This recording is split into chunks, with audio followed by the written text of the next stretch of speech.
আমরা 12ই ফেব্রুয়ারি নির্বাচনে বাংলাদেশ জাতীয়তাবাদী দলের পক্ষ থেকে নির্বাচনে জয়লাভ করে আমরা দেশ শাসন করব।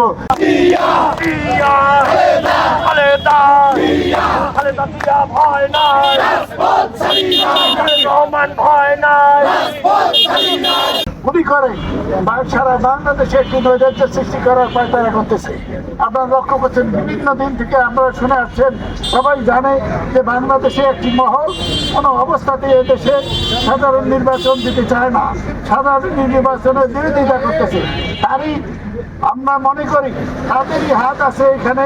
আমরা বিশ্বাস করি যে আগামী দিনে যে কোনো ষড়যন্ত্রই করা হোক না কারো, ইনশাআল্লাহ বাংলাদেশ জাতীয়তাবাদী দল তথা বাংলাদেশের যারা গণতন্ত্র প্রেমী মানুষ তারা এই গণতন্ত্র কোনো অবস্থাতে দেখা দিতে দেবে না।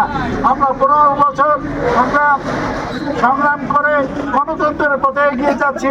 ইনশাআল্লাহ আমরা আশা করি আগামী দিনে আমরা 12ই ফেব্রুয়ারি নির্বাচনে বাংলাদেশ জাতীয়তাবাদী দলের পক্ষ থেকে নির্বাচনে জয়লাভ করে আমরা দেশ শাসন করব।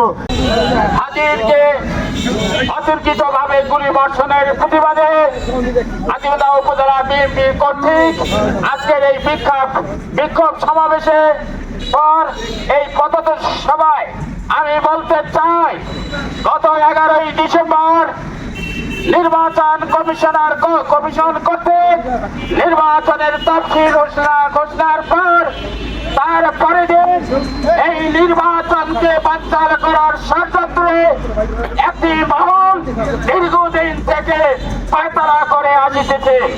তার প্রেক্ষিতে আমরা মনে করি এই ঢাকা 8 আসনে ওসমান হাদিকে অতর্কিতভাবে গুলি করে আহত করেছে। তাতে প্রতীয়মান হয় সেই পায়তারারা, সেই জনগোষ্ঠী আগামী জাতীয় সংসদ নির্বাচন বানচাল করার একটি ষড়যন্ত্রে লিপ্ত। তদন্ত করে অপরাধীকে আইনের আওতায় এনে কঠোর শাস্তির ব্যবস্থা করতে হবে।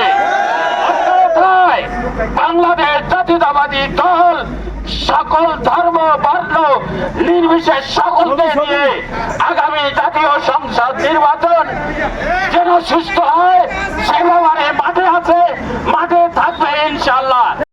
চাপ থাকবে না। অ্যাকশন অ্যাকশন অ্যাকশন অ্যাকশন, চলো চলো চলো।